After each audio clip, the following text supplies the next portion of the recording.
atau Petrus menelantarkannya? Karena Markus juga ada di mana? Di Roma. Di Roma. Ya, di Roma. Di sini hanya dia bilang hanya Lukas. Lalu Markus di mana? Markus ada di Roma.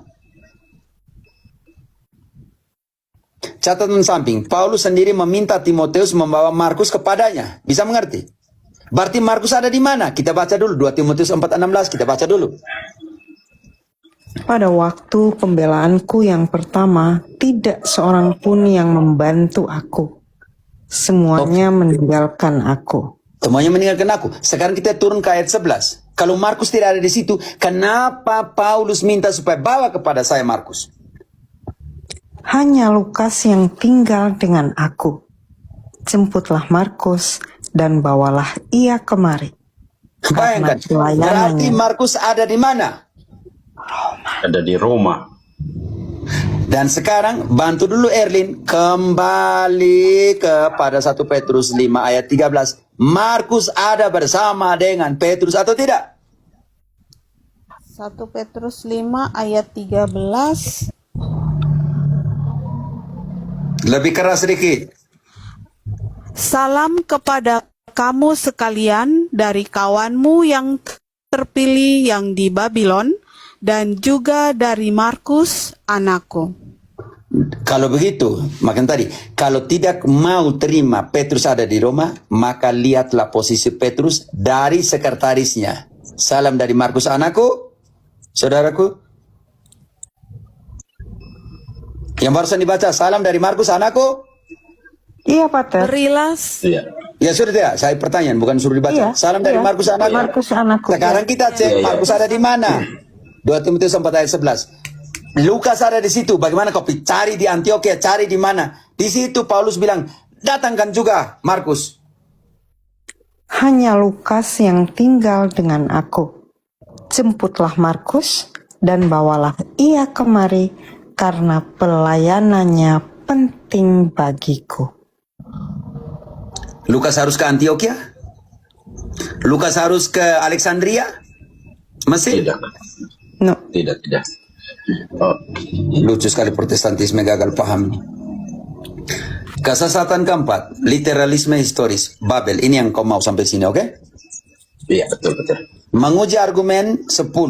Klaim, Petrus berada di Mesopotamia kuno. Masih ingat? Babylon kuno, oke?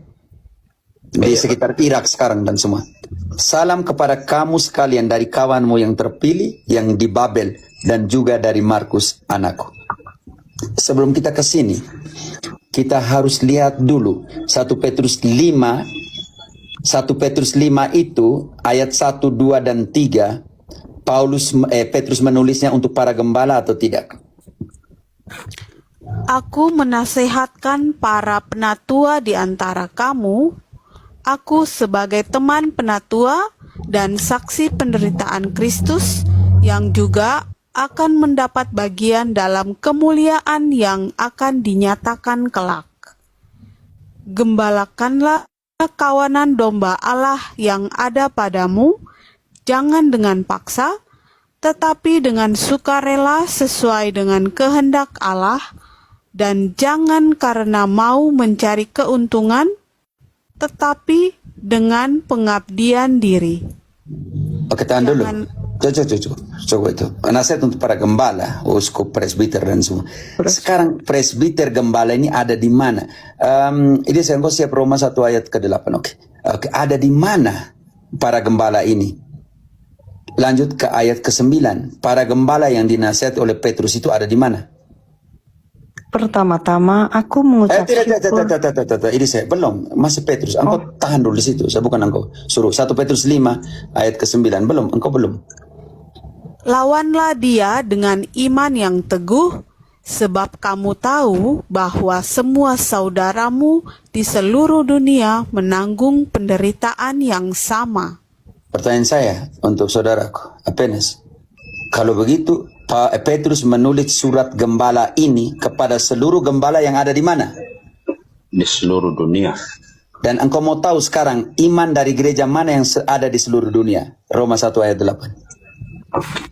Pertama-tama aku mengucap syukur kepada Allahku oleh Yesus Kristus atas kamu sekalian. Sebab telah tersiar kabar tentang imanmu di seluruh dunia. Konsekuensi logis. Iman Roma sudah tersebar di mana? Iman Roma sudah tersebar di seluruh dunia. Peter. Dan surat Petrus tadi, nasihat untuk para gembala yang ada di mana? Seluruh dunia juga. Konsekuensi logis. Surat gembala ini harus ditulis dari tempat di mana iman itu sudah tersebar di seluruh dunia. perkara selesai. Fakta historis, Babel adalah sandi apokaliptik standar untuk Roma pagan, kota dari 7 bukit. Klaim literal bahwa Petrus berada di Babel, Mesopotamia, fakta historis, dia ada di sini.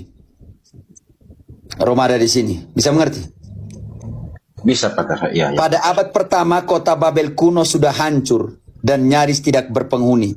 Tidak ada catatan sejarah atau komunitas Kristen awal yang signifikan di reruntuhan Babel yang sekarang Irak dan sekitarnya, oke? Bagaimana Roma ada di sini? Imannya tersebar seluruh dunia. Mereka katakan Petrus ada di Babel di Mesopotamia dan dia menulis surat ke seluruh dunia. Lucu tidak? Ya, di situ ambigu di situ Pak.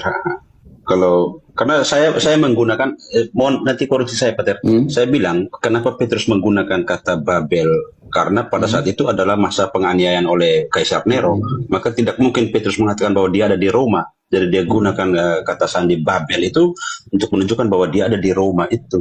Ya, itulah yang kita namakan sandi apokaliptik untuk Roma, dikenal sebagai Babel baru, oke? Iya ya Pak. Ya. Bukti dukungan eksternal. Teks kuno seperti Oraculo, Sibilina, Eusebius, Kronikon, dan Santo Agustinus de Kota Allah secara aklamasi mengidentifikasikan Babel dalam teks rasuli sebagai kode keamanan untuk kekaisaran Roma.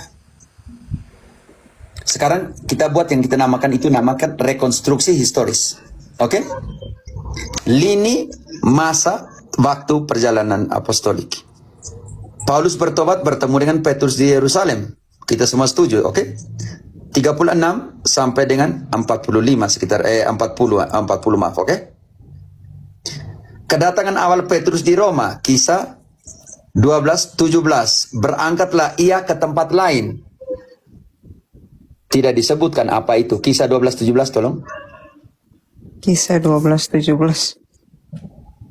Tetapi Petrus memberi isyarat dengan tangannya supaya mereka diam. Lalu ia menceritakan bagaimana Tuhan menuntunnya keluar dari penjara. Katanya, beritahukanlah hal ini kepada Yakobus dan saudara-saudara kita. Lalu ia keluar dan pergi ke tempat lain. Kau pecahkan sudah di sini. Lalu ia keluar dan pergi ke tempat lain. Agapannya. Siap Pak. Engkau pecahkan di sini. Dia pergi ke tempat lain. Klimaks di situ Pak. Klimaks. Pergi ke tempat lain. Di situ dikatakan di mana? Oke, penting sekali. Tahun 49, Dekret Claudius mengusir orang Yahudi dari Roma. Ingat, tahun 49, Dekret Claudius mengusir orang Yahudi dari Roma. Petrus hadir dalam konsili Yerusalem di tahun 50 di sini, oke? Iya. Dan disitulah dia berdiri dan mengatakan, sejak semula aku telah dipilih dari antara kalian. Baca di situ, Kisah 15 ayat 7. Sejak semula. Kisah 15 ayat 7. Sesudah beberapa waktu lamanya berlangsung pertukaran pikiran mengenai soal itu, berdirilah Petrus dan berkata kepada mereka, "Hai saudara-saudara, kamu tahu bahwa telah sejak semula Allah memilih aku dari antara kamu." Tahan dulu. Sejak semula Allah telah memilih aku dari antara kalian. Di situ Paulus yang barusan ditabiskan protes di ayat 3, bab 13. Andres protes. Yakobus protes. Mereka protes? No, Tidak. Tidak protes. Oke.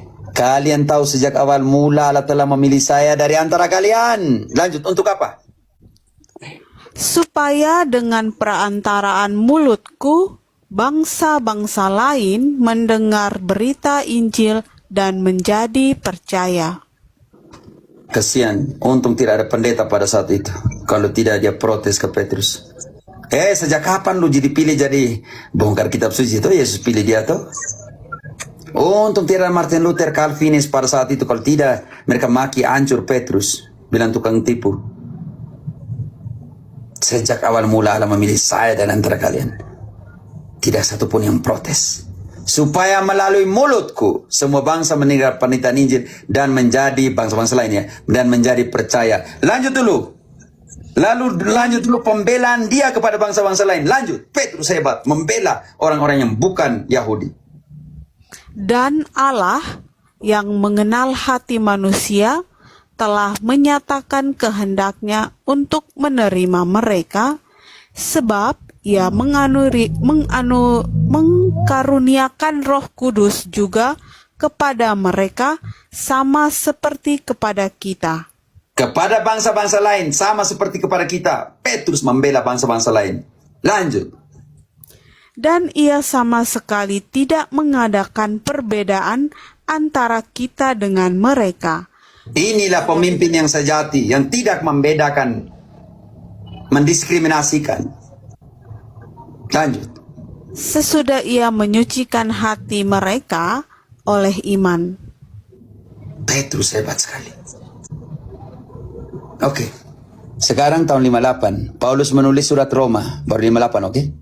Petrus tidak ada di tempat menjelaskan absennya sapaan, tidak ada sapaan di Roma 16, oke?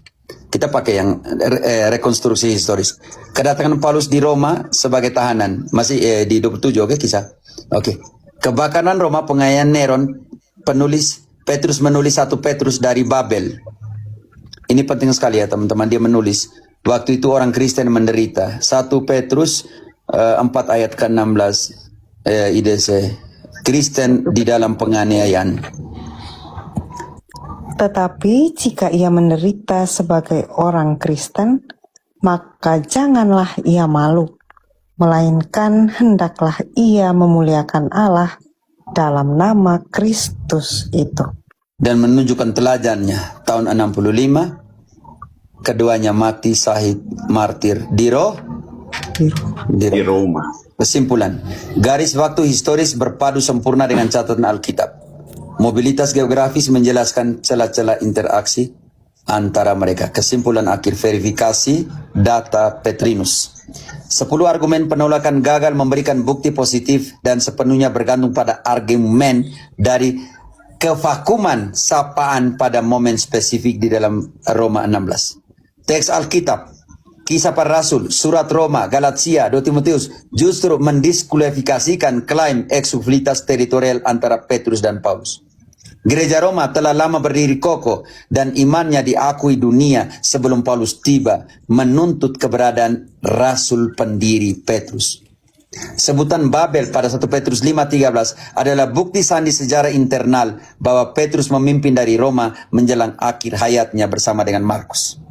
Fakta definitif tentang kemartiran Petrus di Roma telah dikonfirmasi sejak zaman kuno oleh begitu banyak kesaksian hingga tidak ada ruang untuk menyangkalnya.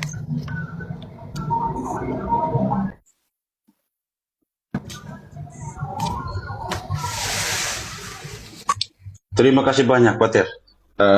Soalnya pada saat itu juga salah satu tema yang diangkat tentang eksklusivitas teritorial itu, Pater. Jadi saya bantah mereka habis-habisan.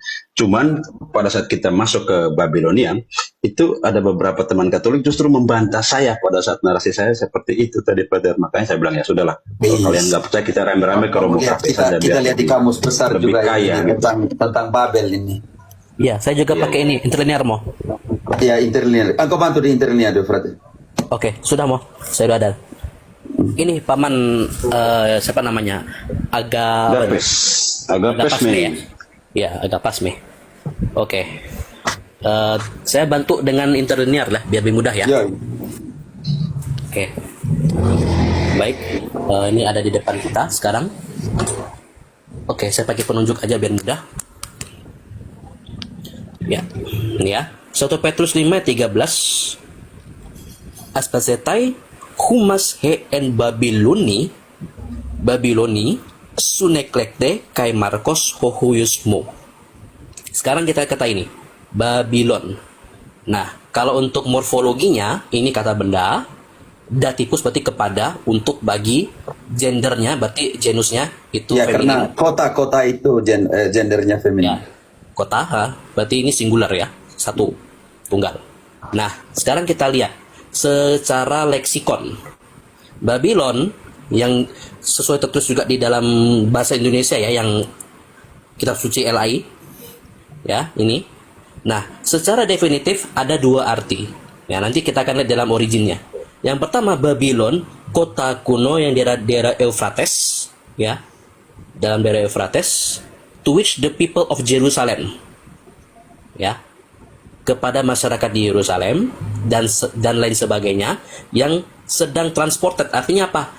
Migrasi, ya, transported sebagai wilayah untuk kalau bahasa kita jalan sutra ke sana, ya. Nah, ini makna pertama. Makna kedua adalah hence allegory. Nah, ini yang mereka nggak tahu. Of Rome, ya, nama sandi atau alias, nama sandi atau samaran. Nih kata ini. From the point of view of the Christian people. Karena originnya, lihat di bagian bawah, Babylon the capital of Chaldea, secara figuratif digambarkan sebagai bentuk adanya tiran atau pemimpin yang kejam, sebagai sandi, nama tempat sandi yang disamarkan. Nih, kalau mereka nggak ngerti ini ya udah, masa bodoh. Tapi saya kasih tahu ya, Paman ya. Oke. Siapa teh? Apa teh? Oke, terakhir ya, teman-teman saya. Oke. Di kamus besar ya, kamus besar kitab suci ya. Kita buka bagian tentang Babel ya. Akan dijelaskan dua konsep, yang Babilonia lama dan Babilonia baru, oke?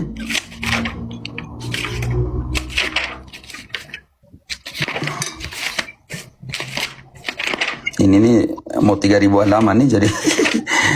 Oke. Babel. Oke. Ini omong tentang Babel lama ya, teman-teman. Babel Tore tata. Semua omong tentang Babilonia lama. Sampai kepada referensi Babel yang baru. Di sini. Dalam 1 Petrus, bisa lihat kan ini 1 Petrus 5 ayat 13, bisa lihat? Saya bisa lihat, bisa lihat. Oke. Cuando habla de Babilonia, parece referirse a Roma. Ketika berbicara tentang Babylon di dalam 1 Petrus 5 ayat 13, referensinya ke Roma. Di dalam Apokalipsis, Babilonia adalah kota konkret dan adalah simbol dari prostitusi, dari pelacur besar ya. Di dalam 14 ayat 8. Coba kita bantu Wahyu 14 ayat 8. Wahyu 14 ayat 8.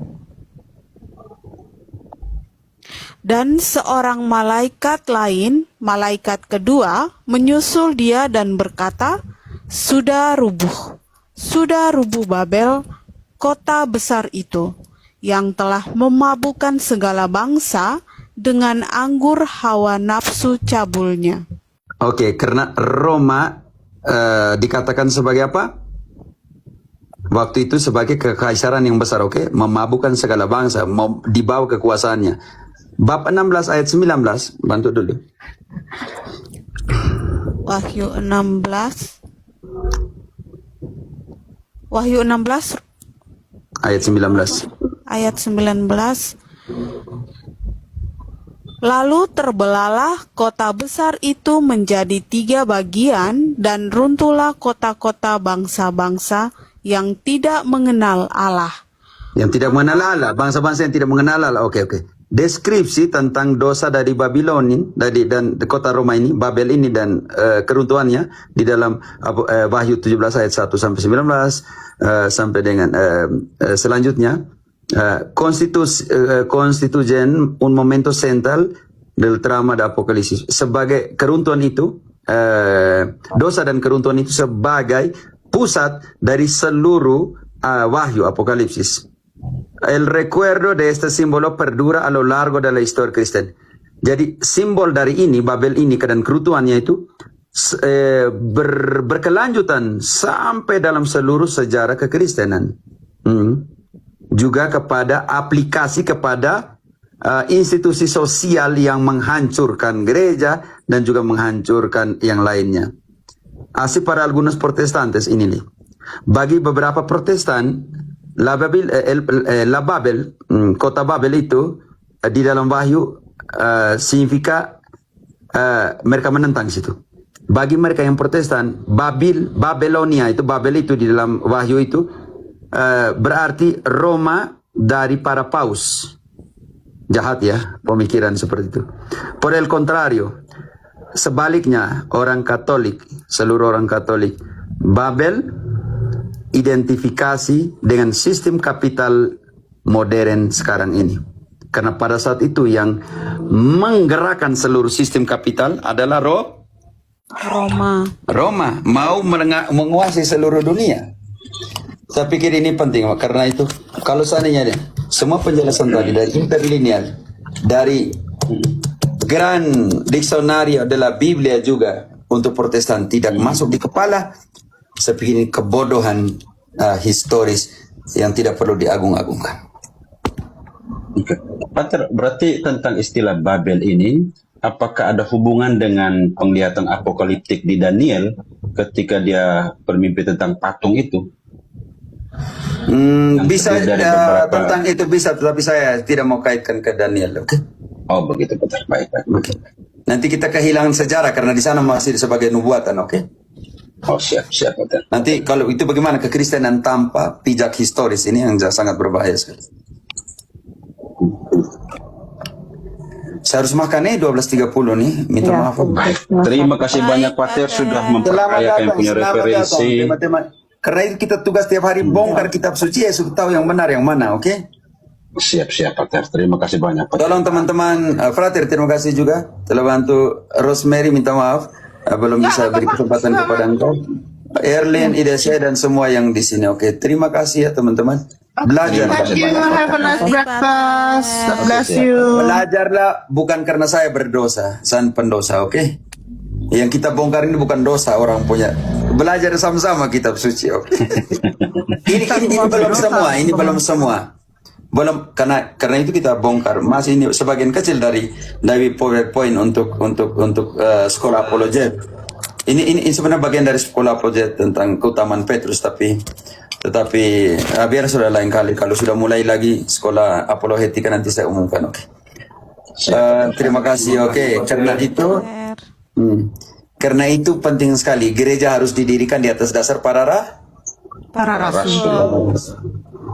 Itu gereja Kristus yang sejati. Efesus 2 ayat 20. Didirikan di atas dasar para rasul. Pertanyaan saya, tunjukkan satu rasul dari Protestantisme, dari 60.000 denominasi itu. Satu rasul yang menjadi dasar pendirian Protestantisme.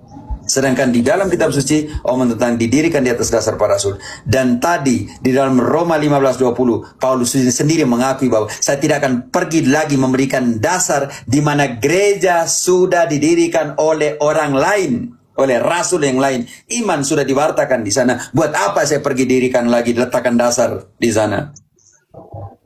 Kita baca di situ. Karena itu sampai Paulus mengakui itu bahwa saya tidak akan mendirikan. Bisa mengerti? Bisa Pater. Sekarang kita lihat. Karena itu tolong Protestantisme berkacalah. Rasul siapakah yang menjadi fundamentasi dari pendirian denominasi? Silakan baca Efesus 2 ayat 20. Yang dibangun di atas dasar para rasul dan para nabi dengan Kristus Yesus sebagai batu. penjuru. Supaya 21 menjadi bangunan yang tersusun rapi, bukan macam denominasi. Baku, hantam baku, naik doktrinal, pecah sana, pecah sini. Di dalam Dia tumbuh seluruh bangunan, rapi tersusun menjadi bait Allah yang kudus di dalam Tuhan. Karena itu ketika SSP 10 tidak mau setia mentabiskan uskup tanpa otoritas Roma, ekskomunikasi. Perkara selesai. Karena tugas dari Paus, tutup dengan itu Erlin, Lukas 22 ayat 31. Lukas 22 ayat 31.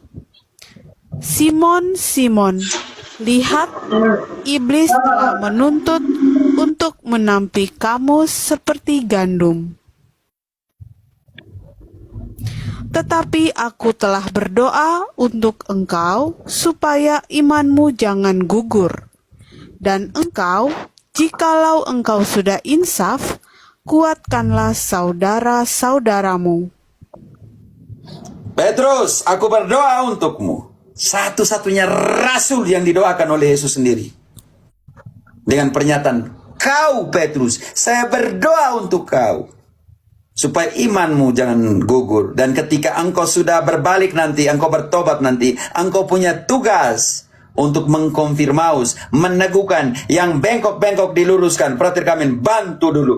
Di Lukas 22 ayat 32. Tugasnya untuk meluruskan yang bengkok-bengkok. Iya. Kata dasar saya butuh kata apa Yunani yang digunakan di situ. Iya. Oke.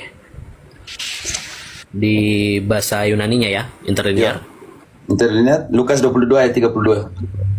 Oke. Lukas 22 ayat 32. Ego de edeten perisohina hiname eklipe hepistiso kai supote epistrepsas sterison tus adelfosu. Oke. Ya. Ketik di konfirmasi itu di mengkonfirmasi, meneguhkan. Ya, oke. Sering tentu. Strengthen ya, sterison. Ya. Dari Tugas. kata sterison, dari kata sterizo. To fix firmly ya, meneguhkan, fix firmly. Lanjut. Direct myself towards ya. Generally met ya. Secara umum untuk berjumpa, to buttress, prop ya, berarti pendukung, support, dan menguatkan, establish, peneguh. Lanjut. Artinya. Ya. Establish. Ya, diusut ya, ini fix ya, memperbaiki, establish, peneguhan, stately set ya, berarti untuk menjadikan segala sesuatu sudah utuh, sudah sempurna, agar semuanya diperteguh dan menguatkan ya. Itu tugasnya. Tidak mudah. Sterizo. Tidak mudah. Gembalakanlah, teguhkanlah, konfirmauskanlah. Yang bengkok-bengkok kau luruskan, menetapkan, establish.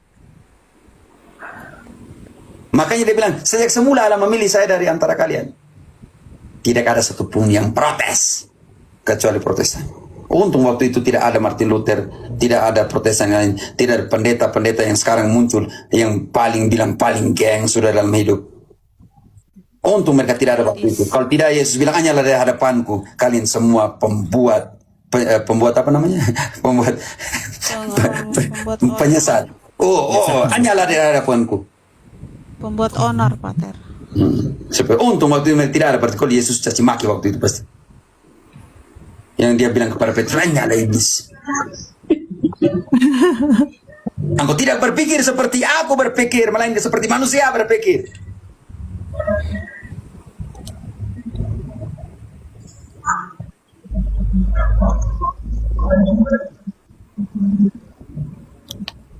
Makanya saya bilang, gereja Katolik tidak akan hancur karena hamba yang kecil ini berdosa.